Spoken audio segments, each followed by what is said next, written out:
അധ്യായം 2. അല്ലയോ മനുഷ്യ, നീ ആര് തന്നെ ആയാലും മറ്റൊരുവനെ വിധിക്കുമ്പോൾ നിനക്ക് ന്യായീകരണമില്ല. അപരനെ വിധിക്കുമ്പോൾ നീ നിന്നെ തന്നെയാണ് വിധിക്കുന്നത്. എന്തെന്നാൽ വിധിക്കുന്ന നീയും അതേ കുറ്റങ്ങൾ ചെയ്യുന്നു. അപ്രകാരം പ്രവർത്തിക്കുന്നവരുടെ മേലുള്ള ദൈവത്തിൻ്റെ വിധി ന്യായയുക്തമാണെന്ന് നമുക്കറിയാം. ഇത്തരം പ്രവൃത്തികൾ ചെയ്യുന്നവരെ വിധിക്കുകയും എന്നാൽ അവ തന്നെ പ്രവർത്തിക്കുകയും ചെയ്യുന്ന മനുഷ്യ, ദൈവത്തിൻ്റെ വിധിയിൽ നിന്ന് ഒഴിഞ്ഞുമാറാൻ സാധിക്കുമെന്ന് നീ വിചാരിക്കുന്നുവോ? അതോ അവിടുത്തെ നിസ്സീമമായ കരുണയും സഹിഷ്ണുതയും ക്ഷമയും നീ നിസ്സാരമാക്കുകയാണോ ചെയ്യുന്നത്? നിന്നെ അനുതാപത്തിലേക്ക് നയിക്കുകയാണ് ദൈവത്തിൻ്റെ കരുണയുടെ ലക്ഷ്യമെന്ന് നീ അറിയുന്നില്ലേ? എന്നാൽ ദൈവത്തിൻ്റെ നീതിയുക്തമായ വിധി വെളിപ്പെടുന്ന ക്രോധത്തിൻ്റെ ദിനത്തിലേക്ക് നീ നിന്റെ കഠിനവും അനുതാപരഹിതവുമായ ഹൃദയം നിമിത്തം നിനക്ക് തന്നെ ക്രോധം സംഭരിച്ചു വയ്ക്കുകയാണ്. എന്തെന്നാൽ ഓരോരുത്തർക്കും താന്താങ്ങളുടെ പ്രവൃത്തികൾക്കനുസരിച്ച് അവിടുന്ന് പ്രതിഫലം നൽകും. സൽക്കർമ്മത്തിൽ സ്ഥിരതയോടെ നിന്ന് മഹത്വവും ബഹുമാനവും അക്ഷയത്വവും അന്വേഷിക്കുന്നവർക്ക് അവിടുന്ന് നിത്യജീവൻ പ്രദാനം ചെയ്യും. സ്വാർത്ഥമതികളായി സത്യത്തെ അനുസരിക്കാതെ ദുഷ്ടതയ്ക്ക് വഴങ്ങുന്നവർ കോപത്തിനും ക്രോധത്തിനും പാത്രമാകും. തിന്മ പ്രവർത്തിക്കുന്ന ഏതൊരുവനും, ആദ്യം യഹൂദനും പിന്നെ ഗ്രീക്കുകാരനും, ക്ലേശവും ദുരിതവും ഉണ്ടാകും. എന്നാൽ നന്മ പ്രവർത്തിക്കുന്ന ഏതൊരുവനും, ആദ്യം യഹൂദനും പിന്നെ ഗ്രീക്കുകാരനും, മഹത്വവും ബഹുമാനവും സമാധാനവും ഉണ്ടാകും. എന്തെന്നാൽ ദൈവസന്നിധിയിൽ മുഖം നോട്ടമില്ല. നിയമബദ്ധരല്ലാതിരിക്കെ പാപം ചെയ്തവരെല്ലാം നിയമം കൂടാതെ നശിക്കും. നിയമബദ്ധരായിരിക്കെ പാപം ചെയ്തവർ നിയമാനുസൃതം വിധിക്കപ്പെടും.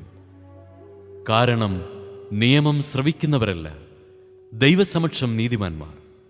നിയമം അനുസരിക്കുന്നവരാണ് നീതീകരിക്കപ്പെടുന്നത്. നിയമം ലഭിച്ചിട്ടില്ലാത്ത വിജാതീയർ നിയമം ആവശ്യപ്പെടുന്ന കാര്യങ്ങൾ സ്വാഭാവികമായി തന്നെ നിറവേറ്റുമ്പോൾ നിയമമില്ലെന്നിരിക്കലും അവർ തങ്ങൾക്ക് തന്നെ ഒരു നിയമമാവുകയാണ് ചെയ്യുന്നത്. നിയമത്തിൻ്റെ അനുശാസനം തങ്ങളുടെ ഹൃദയങ്ങളിൽ എഴുതപ്പെട്ടിരിക്കുന്നുവെന്ന് അവർ സ്പഷ്ടമാക്കുന്നു. അവരുടെ മനസ്സാക്ഷി അതിന് സാക്ഷ്യം നൽകുന്നു. അവരുടെ വൈരുദ്ധ്യമാർന്ന വിചാരങ്ങൾ അവരെ കുറ്റപ്പെടുത്തുകയോ ന്യായീകരിക്കുകയോ ചെയ്യും.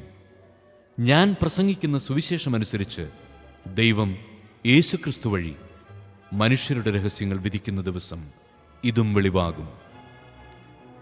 നീ യഹൂദനെന്ന് വിളിക്കപ്പെടുന്നു, നിയമത്തിൽ ആശ്രയിക്കുന്നു, ദൈവത്തിൽ അഭിമാനം കൊള്ളുന്നു. നീ നിയമം പഠിച്ചിട്ടുള്ളതിനാൽ ദൈവഹിതം അറിയുകയും ശ്രേഷ്ഠമായതിനെ അംഗീകരിക്കുകയും ചെയ്യുന്നു. ജ്ഞാനത്തിൻ്റെയും സത്യത്തിൻ്റെയും മൂർത്തരൂപം നിയമത്തിൽ നിനക്ക് ലഭിച്ചിരിക്കുന്നതുകൊണ്ട് നീ അന്ധന്മാർക്ക് വഴികാട്ടിയും ഇരുട്ടിലിരിക്കുന്നവർക്ക് വെളിച്ചവും അജ്ഞർക്ക് ഉപദേഷ്ടാവും കുട്ടികൾക്ക് അധ്യാപകനുമാണെന്ന് നിനക്കുറപ്പുണ്ടെങ്കിൽ മറ്റുള്ളവരെ പഠിപ്പിക്കുന്ന നീ നിന്നെ തന്നെ പഠിപ്പിക്കാത്തതെന്ത്? മോഷ്ടിക്കരുത് എന്ന് പ്രസംഗിക്കുന്ന നീ മോഷ്ടിക്കുന്നുവോ? വ്യഭിചാരം ചെയ്യരുതെന്ന് പറയുന്ന നീ വ്യഭിചാരം ചെയ്യുന്നുവോ? വിഗ്രഹങ്ങളെ വെറുക്കുന്ന നീ ദേവാലയം കവർച്ച ചെയ്യുന്നുവോ? നിയമത്തിൽ അഭിമാനിക്കുന്ന നീ നിയമം ലംഘിച്ച് ദൈവത്തെ അവമാനിക്കുന്നുവോ? നിങ്ങൾ നിമിത്തം ദൈവത്തിൻ്റെ നാമം വിജാതീയരുടെ ഇടയിൽ ദുഷിക്കപ്പെടുന്നു എന്നെഴുതിയിരിക്കുന്നുവല്ലോ. നീ നിയമം അനുസരിക്കുന്നവനാണെങ്കിൽ പരിച്ഛേദനം അർത്ഥവത്താണ്. നിയമം ലംഘിക്കുന്നവനാണെങ്കിലോ നിന്റെ പരിച്ഛേദനം പരിച്ഛേദനമല്ലാതായിത്തീരുന്നു. അതുകൊണ്ട് നിയമം പാലിക്കുന്ന അപരിച്ഛേദിതനെ പരിച്ഛേദിതനായി കണക്കാക്കിക്കൂടെ? ശാരീരികമായി പരിച്ഛേദനം നടത്താതെ തന്നെ നിയമമനുസരിക്കുന്നവർ നിയമവും പരിച്ഛേദനവും ഉണ്ടായിട്ടും നിയമം ലംഘിക്കുന്ന നിന്നെ കുറ്റം വിധിക്കും. എന്തെന്നാൽ ബാഹ്യമായി യഹൂദനായിരിക്കുന്നവനല്ല യഥാർത്ഥ യഹൂദൻ. യഥാർത്ഥ പരിച്ഛേദനം ബാഹ്യമോ ശാരീരികമോ അല്ല, ആന്തരികമായി യഹൂദനായിരിക്കുന്നവനാണ് യഥാർത്ഥ യഹൂദൻ. ഹൃദയത്തിൽ നടക്കുന്ന പരിച്ഛേദനമാണ് യഥാർത്ഥ പരിച്ഛേദനം. അത് ആത്മീയമാണ്, അക്ഷരാർത്ഥത്തിലുള്ളതല്ല. അവന് പ്രശംസ ലഭിക്കുന്നത് മനുഷ്യരിൽ നിന്നല്ല, ദൈവത്തിൽ നിന്നാണ്.